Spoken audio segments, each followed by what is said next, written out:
ఈరోజైతే మనం పొట్టు పెసరపప్పుతో తాలింపు అయితే వండుకుందామండి.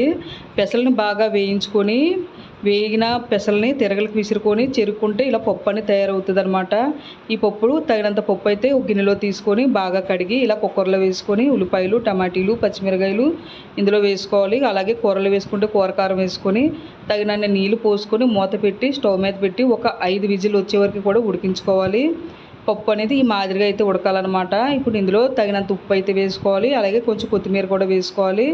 వేసుకొని టమాటీలు, ఉల్లిపాయలు కొంచెం చిదిమే వరకు కూడా కొంచెం మెదుపుకోవాలి. మరీ హెవీగా కాకుండా కొంచెం ఇలా మెదుపుకోవాలి. ఇప్పుడు తాలింపు కూడా పెనంలో ఆయిల్ వేసి తాలింపు పోపు సామాను అలాగే మొత్తం తాలింపు సామాను అంతా వేసుకొని బాగా వేగిన తర్వాత ఈ పప్పు అనేది తాలింపులో వేసుకుంటే తాలింపు పప్పు అనేది రెడీ అయిపోద్దండి. మనం వేయించిన పప్పు వల్ల కమ్మగా ఉంటుంది, అలాగే జిగుమానంగా కూడా ఉంటుంది. ఎందుకంటే పొట్టు పెసరపప్పు కాబట్టి పప్పు కూడా చాలా జిగుమానంగా ఉంటుంది. ట్రై చేయండి.